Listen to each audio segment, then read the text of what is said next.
الحمد لله رب العالمين، والصلاة والسلام على سيد الأنبياء والمرسلين وعلى آله وأصحابه أجمعين.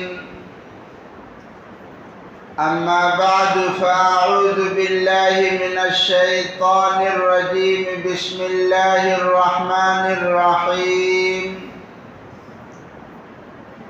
سبحان الذي أسرى بعبده ليلا من المسجد الحرام إلى المسجد الأقصى الذي باركنا حوله لنريه من آياتنا إنه هو السميع البصير. صدق الله العظيم.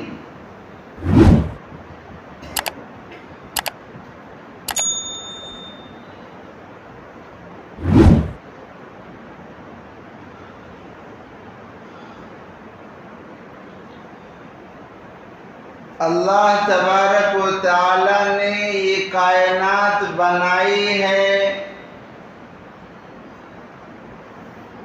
تو اس کائنات کے نظام کو اللہ تعالی ہی چلا رہے ہیں.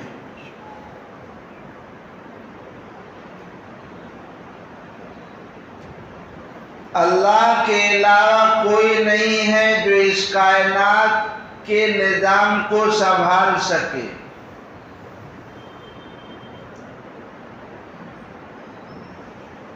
انسانوں کو اللہ تعالی نے اس زمین پر خلیفہ بنا کر بھیجا ہے. اللہ نے اپنا نائب بنا کر بھیجا ہے.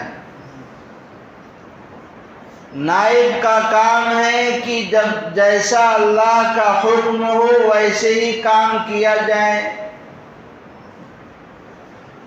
تو انسانیت جو پیدا ہوئی ہے زمین پر جو آباد ہے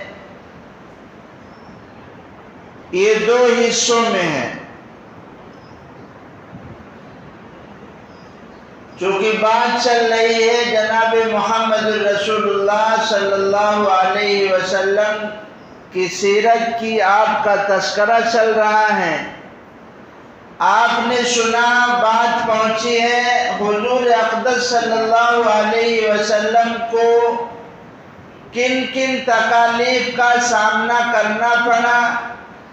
حضرت صلی اللہ علیہ وسلم نے حوصلے کے ساتھ، استقامت کے ساتھ، شجاعت کے ساتھ ان تمام تکلیفوں کو برداشت کیا. تو اللہ تبارک و تعالی نے پھر انعام دیا. طائف سے لوٹ رہے ہیں آپ اور جنوں کا قافلہ اسلام قبول کرتا ہے. اللہ تبارک و تعالی نے پہاڑوں کے فرشتوں کو بھی حاضر کیا. پہاڑوں کے فرشتوں نے سلام کیا. حضرت صلی اللہ علیہ وسلم سے اجازت چاہی کہ اگر آپ کہیں تو ان پہاڑوں سے ہم ان کو پیس دیں. اس کے بعد تذکرہ ہے کہ رسول اکرم صلی اللہ علیہ وسلم کو معراج کرائی گئی. تو اس سے پہلے آپ کو یہ سمجھنا ہے کہ حضرت صلی اللہ علیہ وسلم کو جو معراج کرائی گئی کہاں سے؟ مسجد حرام سے اٹھایا گیا. کہاں لے جایا گیا؟ مسجد اقصی. اس دنیا میں دو طبقے ہیں، یعنی دو امت. ایک ہے بنو اسرائیل اور ایک ہے بنو اسماعیل. سارے نبیوں کی جو فہرست ہے، ایسا مقام کسی کو نہیں ملا جو ہمارے نبی جناب محمد الرسول اللہ صلی اللہ علیہ وسلم کو اللہ نے عطا کیا ہے. آپ صلی اللہ علیہ وسلم جیسے اس امت کے نبی ہیں، ایسے ہی آدم علیہ السلام سے لے کر عیسیٰ علیہ السلام تک جو امتیں گزر چکی ہیں ان کے بھی نبی ہیں. اور صرف امتوں کے نہیں بلکہ جو انبیاء گزر گزر چکے ہیں ان انبیاء کے بھی نبی ہیں۔ یہ مقام اور یہ فضیلت کس کو حاصل ہے؟ ہمارے نبی صلی اللہ علیہ وسلم کو۔ تو اس زمین پر دو قبلے ہیں، ایک قبلہ ہے بیت المقدس اور ایک قبلہ ہے بیت اللہ۔ بیت المقدس یہ قبلہ ہے بنو اسرائیل کا، اور بیت اللہ یہ قبلہ ہے بنو اسماعیل کا۔ بات سمجھیں گے تو سمجھ میں آئے گی۔ بیت المقدس کس کا قبلہ ہے؟ بنو اسرائیل کا، اور بیت اللہ یہ قبلہ ہے بنو اسماعیل کا۔ یہ بنو اسرائیل ہیں، حضرت سلیمان علیہ السلام، داؤد علیہ السلام، یوسف علیہ السلام، موسیٰ علیہ السلام، سب انبیاء بنی اسرائیل ہیں۔ انبیاء ہزاروں کی تعداد میں اللہ نے بھیجے، تو کتنے قبلے ہوئے؟ دو۔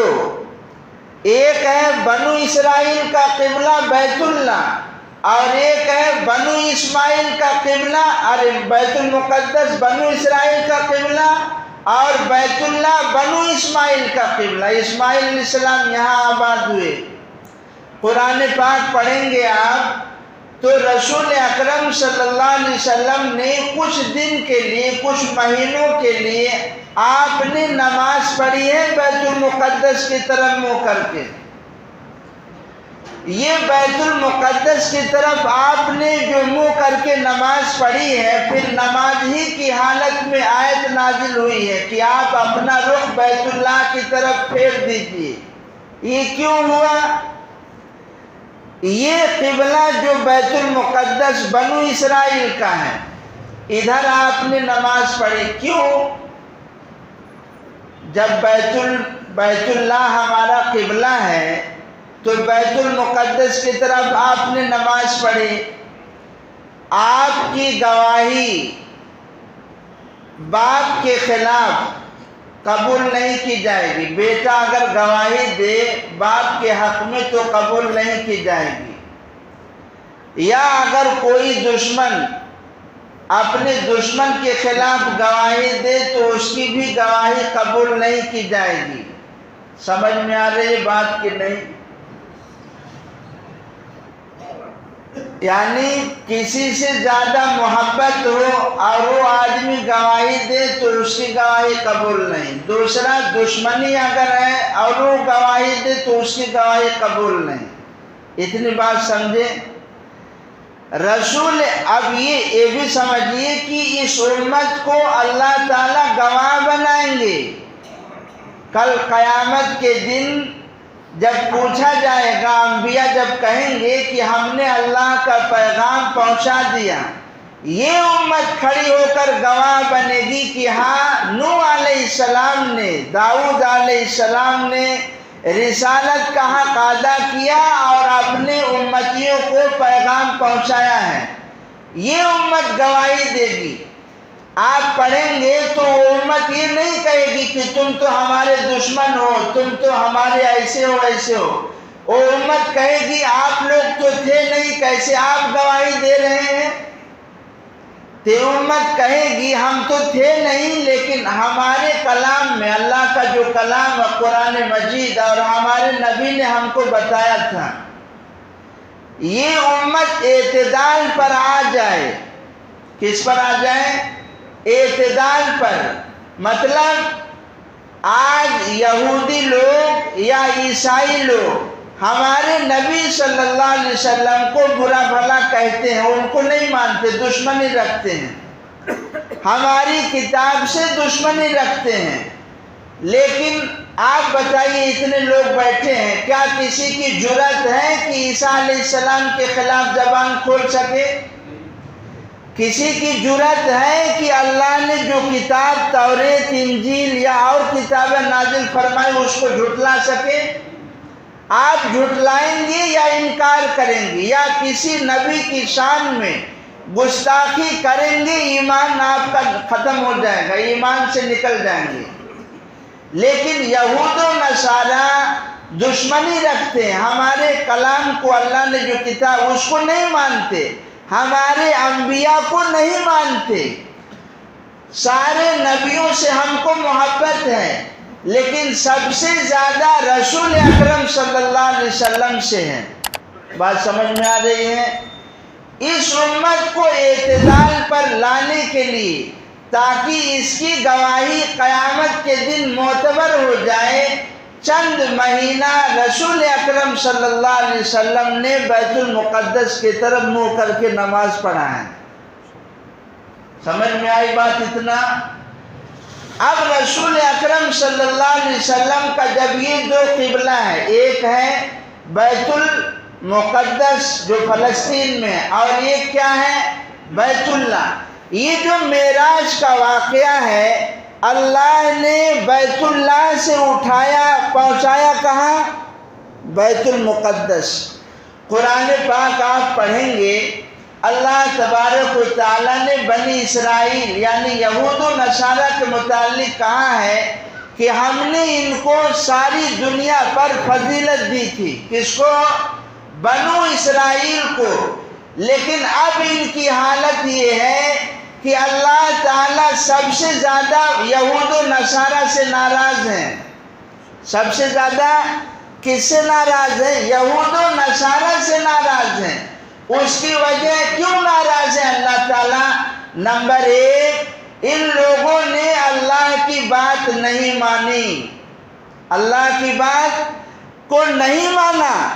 دوسرے یہ کہ ان لوگوں نے اتنے بڑے یہ مجرم ہیں کہ انبیاء کا انہوں نے قتل کیا ہے، اور ایک نہیں کئی ایک نبیوں کا انہوں نے قتل کیا ہے، اور یہ جان بھی رہے ہیں کہ ہم یہ جو قتل کر رہے ہیں ان کا کوئی قصور نہیں ہے، لیکن پھر بھی ان لوگوں نے نبیوں کو قتل کیا۔ یہ لوگ، ابھی آپ سورۃ البقرہ پڑھیے، گائے کا جو واقعہ ہے، تو اس میں ان لوگوں نے سوال کی بوچھار کر دی ہے موسیٰ علیہ السلام سے، بتائیے گائے کس رنگ کی ہو، ایسی ہو کیسی ہو، کہاں ملے گی؟ پورا اللہ تعالیٰ نے سورۃ البقرہ میں پریشان کر کے رکھ دیا حضرت موسیٰ علیہ السلام کو، یا اور جو نبی آئے ہیں۔ حضرت عیسیٰ علیہ السلام کے قتل کے در پہ ہوئے، کتنے نبیوں کو انہوں نے قتل کیا۔ اللہ نے کہا بستی میں داخل ہو سر جھکا کر جانا، لیکن شرینوں کے بل گھسٹ گھسٹ کر داخل ہوئے۔ کھلے عام اللہ کی نافرمانی، انبیاء کا قتل، نتیجہ کیا ہوا؟ ذلت کی مہر ان پر لگا دی گئی۔ مطلب اب یہ ابھر نہیں سکتے ہیں، ابھریں گے تو صرف دو ہی صورت ہے، یا تو یہ ایمان لائیں، یا پھر ایمان لائیں گے تو ان کا سر اونچا رہے گا، اسلام کی بدولت انہیں عزت ملے گی۔ دوسرا، انہیں یہ سر ابھار سکتے ہیں، تھوڑی بہت اگر انہیں عزت ملیں گی تو سپورٹ سے ملے گی۔ کس سے ملے گی؟ آج یہود و نصارہ جو ہیں، یہ ان کو سپورٹ کہاں سے مل رہا ہے؟ جو سپر پاور قومیں ہیں، جن کے پاس یہ اسرائیل کیا کر سکتا ہے؟ کچھ نہیں، اس سے پہلے آپ کو بتایا تھا۔ یہ ان لوگوں کو اللہ نے سعادت، فضیلت، سیادت عطا فرمائی تھی، سرداری، یعنی دنیا والوں پر ان کی فضیلت تھی۔ رسول اکرم صلی اللہ علیہ وسلم کو اللہ نے کہاں سے اٹھایا؟ بیت اللہ سے، پہنچایا کہاں؟ بیت المقدس۔ اس سے پہلے آپ یہ سمجھیے، یہ جو اچھا سمجھ لیجیے ہی سمجھ لیجیے، کیونکہ یہ لمبا موضوع ہے، آدھے گھنٹے میں چلنے والا نہیں ہے۔ یہ بیان میرا یوٹیوب پہ 1 گھنٹے کا، اس میں ہم نے بیان کیا، ویڈیو کلپ ہے، ویڈیو میں ہے وہ بیان، 1 گھنٹہ ہم لے گئے اس کو کھینچ کر، ہے اس سے بھی زیادہ کسی پروگرام میں ہم نے بیان کیا ہے۔ تو ابھی کیا بتا رہا تھا؟ بیت المقدس، یہ مسجد حرام سے اللہ نے اٹھایا، اور بیت اللہ سے، مسجد حرام سے اٹھایا، کہاں پہنچایا؟ بیت المقدس۔ دنیا 2 حصوں میں بٹی ہوئی تھی، ایک کا قبلہ کیا تھا؟ بیت المقدس۔ ایک کا قبلہ کیا تھا؟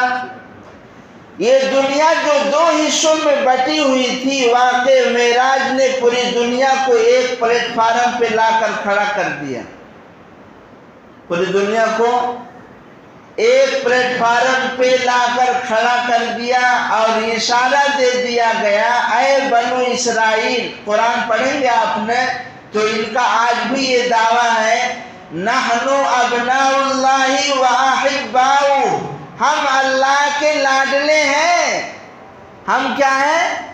اللہ کے دلارے ہیں، ہم تو جنت میں جائیں گے، کچھ بھی کر لو دنیا میں، اللہ نے اس کا قلعہ کما کیا ہے۔ اللہ تعالیٰ نے دھجیاں اڑائی ہے قرآن پاک کے اندر، ان کا جو دعویٰ اس کی تردید کی ہے اللہ تعالیٰ نے۔ واقع معراج سے انہیں اشارہ دے دیا گیا کہ اب آج سے بنو اسرائیل کی عظمت، ان کی سیادت، ان کی قیادت چھین لی گئی ہے، اور جو سرداری بنو اسرائیل کو پہلے تھی، آج اللہ تعالی جناب محمد رسول اللہ صلی اللہ علیہ وسلم اور آپ کے ذریعے سے آپ کی امت کو یہ سیادت اور سرداری عطا کی جا رہی ہے۔ سمجھے بات؟ یہ سرداری کس کو عطا کی جا رہی ہے؟ آپ صلی اللہ علیہ وسلم کو۔ اب اسی واقع معراج کا دوسرا جز سمجھیے، اللہ نے معراج کیوں کرائی؟ اللہ نے جو آیت کے اندر فرمایا لِنُرِيَهُ مِنْ آیَاتِنَا، تاکہ ہم اپنی قدرت کی نشانیاں دکھائیں۔ اس کو ہم دوسرے انداز سے آپ کے سامنے رکھتے ہیں۔ موسیٰ علیہ السلام کا جب دور تھا تو جادوگر دنیا میں کثرت سے پائے جاتے تھے۔ واقعہ مشہور ہے، موسیٰ علیہ السلام کا مقابلہ کس سے ہوتا ہے؟ جادوگروں سے ہوتا ہے۔ آج آپ کو جادوگر اپنا جادو دکھائے گا تو رسی یا لاٹھی میدان میں پھینکے گا تو سانپ تو بن جائے گا۔ موسیٰ علیہ السلام کا عصا سانپ بنتا ہے، لیکن وہ جو جادوگر سانپ بنائے تھے ویسا نہیں، ایسا سانپ بنتا ہے کہ ان کے بنائے ہوئے رسی اور لاٹھیوں سے جو سانپ ہے، موسیٰ علیہ السلام کے عصا سے بنا ہوا اژدہا سارے سانپوں کو نگل جاتا ہے۔ وہ جادوگر سمجھ رہے ہیں کہ یہ جادو نہیں ہے، اس لیے سجدے کے بل سارے لوگوں کے سر گر گئے اور ایمان لائے کہ موسیٰ علیہ السلام نے جو دکھایا ہے یہ جادو نہیں، ہم تو خود جادوگر، ہم سمجھتے ہیں جادو کیا ہوتا ہے۔ اس لیے ان کے سمجھ میں آ گیا۔ یہ مقابلہ تھا تو معجزہ ویسے ہی اللہ نے عطا کیا۔ حضرت موسیٰ علیہ السلام ہاتھوں کو جب یوں لہراتے ہیں تو سورج کی طرح چمکدار آپ کا ہاتھ ہو جاتا ہے۔ عیسیٰ علیہ السلام کا دور آتا ہے تو علم طب عروج پر تھا۔ یہ جو دور چل رہا ہے، جدید ٹیکنالوجی، میڈیکل، ہر لائن کا علم اپنی عروج پر ہے۔ ایک وقت وہ بھی آئے گا کہ طب، میڈیکل اتنا عروج پر جائے گا کہ اگر کوئی نابینا مادرزاد اندھا ہے پیدائشی، اس کو بھی چنگا کرنے کی کوشش کی جائے گی۔ آپ سمجھو کتنی بڑی بات ہے۔ اگر پیدائشی نابینا ہے اس کو بھی بینا کرنے کی کوشش کی جائے گی۔ حضرت عیسیٰ علیہ السلام کو وہ معجزہ دیا گیا کہ اگر پیدائشی نابینا ہے، آپ ہاتھ پھیر رہے ہیں تو بینا ہو جا رہا ہے۔ ایسی بیماریاں جس کا کوئی علاج نہیں، حضرت عیسیٰ علیہ السلام کے ہاتھوں سے وہ بیماریاں ٹھیک ہو جا رہی ہیں۔ آج بھی تو ایسی بیماریاں جن کا کوئی علاج نہیں۔ اللہ نے عیسیٰ علیہ السلام کو وہ معجزہ دیا۔ یہ بتائیے، اس امت سے پہلے جہاز تھا، راکٹ تھی اور یہ سب بم تھے، نئے نئے ایجاد تھے؟ نہیں۔ یہ امت جب قیامت آخری امت ہے، آپ صلی اللہ علیہ وسلم آخری نبی ہیں، اب کوئی نبی نہیں آئے گا، تو یہ کیسے ہو سکتا ہے کہ آپ کی امت میں کوئی آپ سے آگے بڑھ جائے؟ ہو سکتا ہے؟ اللہ تعالیٰ نے آپ کو وہ معجزہ عطا فرمایا علم کی شکل میں قرآن پاک،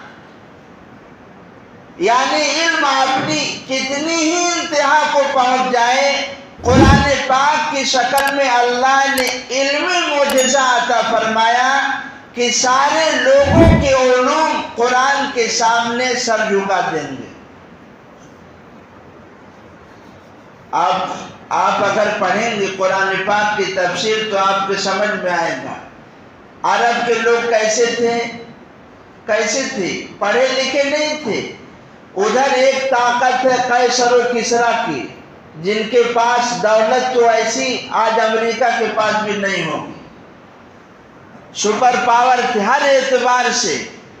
لیکن یہ عرب کے چند لوگوں نے، جن کا حوصلہ تھا، جو آج کوئی حبشہ کی طرف ہجرت کر رہا ہے، کسی کو مارا جا رہا ہے، قرآن پاک کی پہلی وحی جو علم کے سلسلے میں نازل ہوتی ہے، عرب کے یہ لوگ جب علم سیکھتے ہیں تو ایک وقت وہ آتا ہے 150-200 سال کے عرصے میں دنیا کے اندر سب سے بڑے عرب یوں ہو جاتے ہیں، ہر لائن کا علم ان کے پاس ہوتا ہے، سائنس، ٹیکنالوجی، جدید میڈیکل، ہر لائن کا علم ان کے پاس ہوتا ہے۔ کن کے پاس؟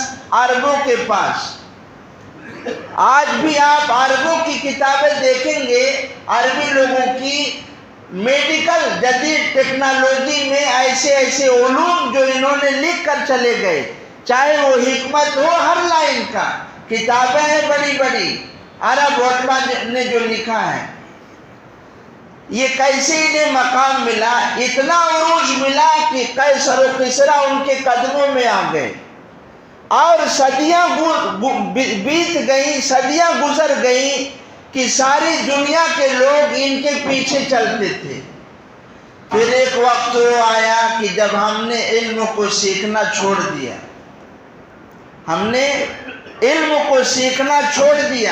آج ہمیں کیوں مارا جا رہا ہے؟ آگے نہیں بڑھنے دیے جائے، ہم علم نہ سیکھیں، ہم آگے نہ بڑھنے پائیں۔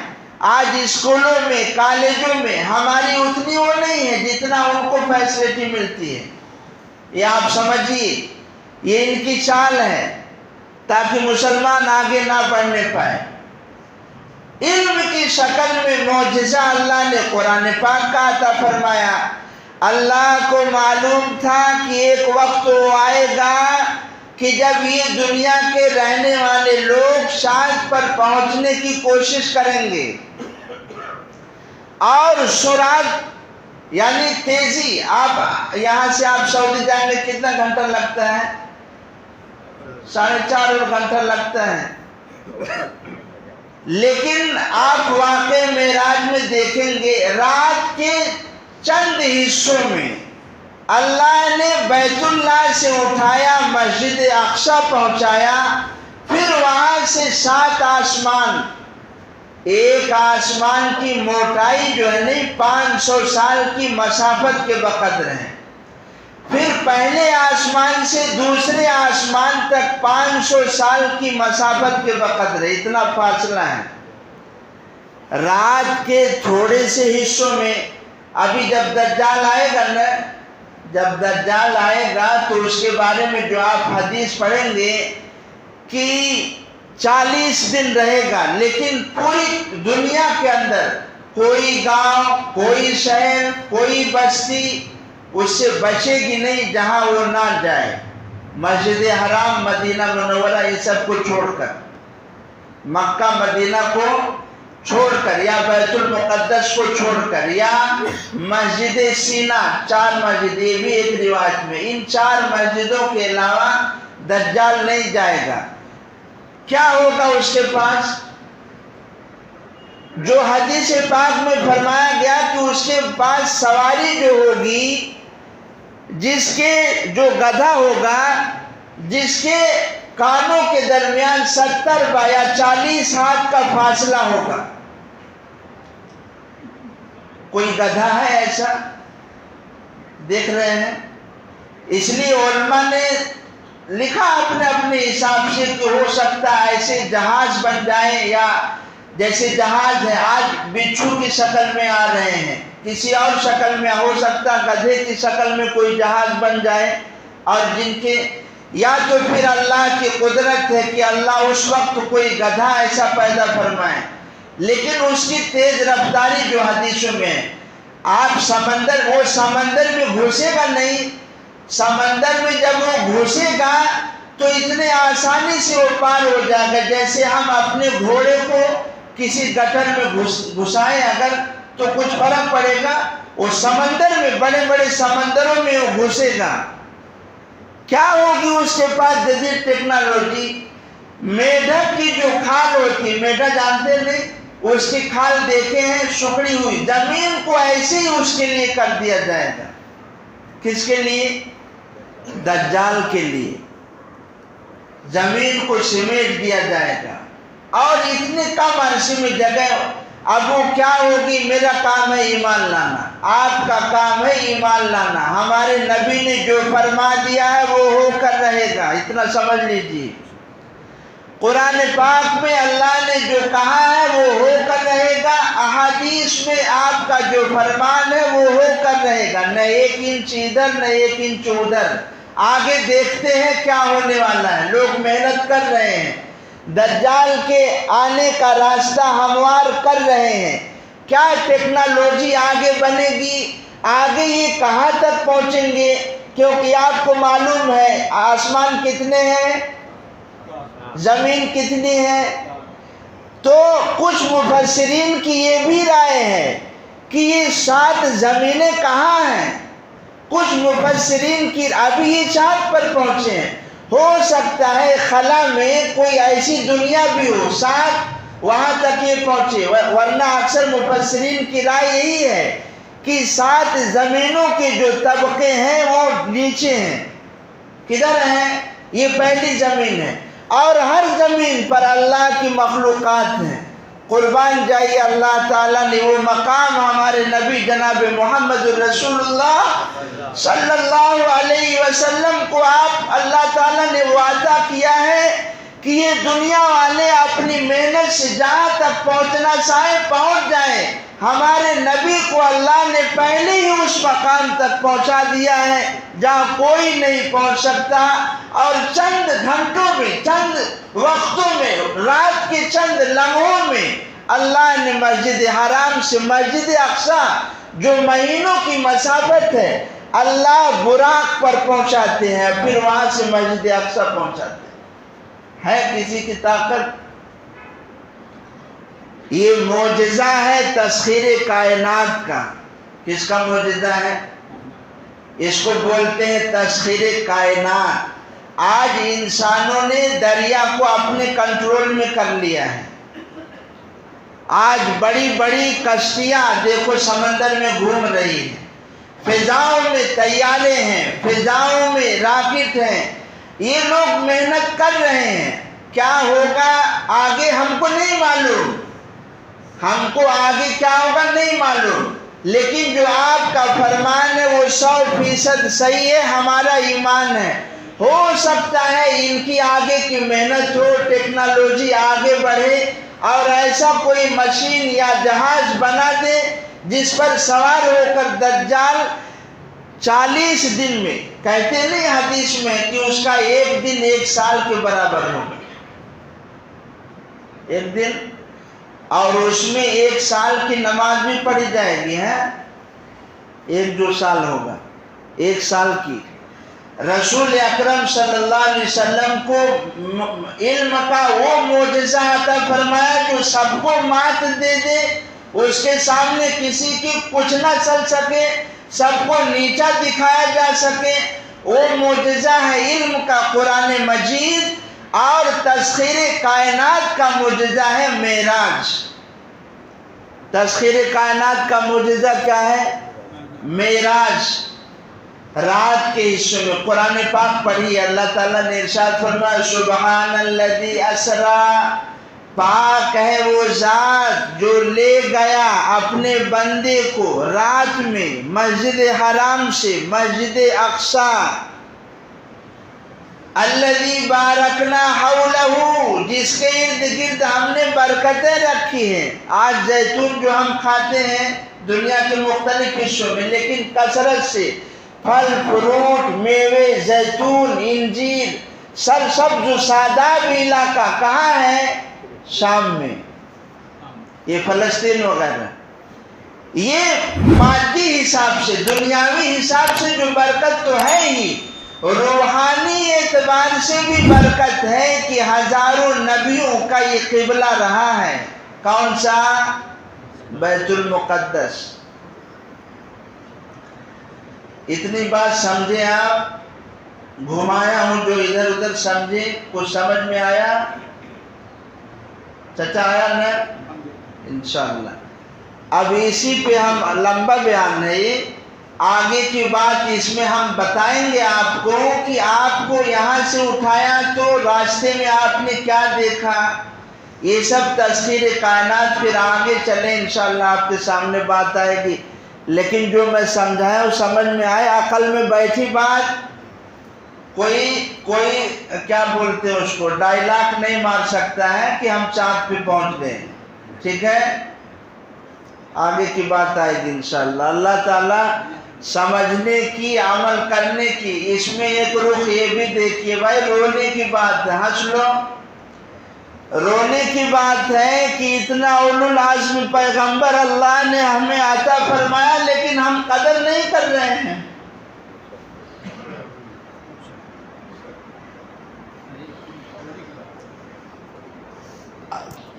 لوگ تو آپ کو تکلیف دیتے ہی ہیں، لیکن آج ہم آپ کے سامنے جب ہمارے اعمال پیش ہوتے ہیں تو کیا آپ کو تکلیف نہیں ہوتی ہے؟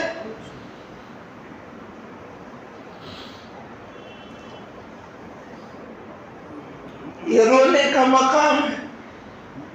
اللہ نے اتنی بڑی کتاب کہ سارے کتابوں کا نچوڑ قرآن مجید، آج ہم اس کو پڑھتے نہیں ہیں، اپنے نبی کی سنتوں پر عمل نہیں کرتے. اللہ تبارک و تعالی عمل کرنے کی توفیق عطا فرمائے. وآخر دعوانا الحمدللہ رب العالمین.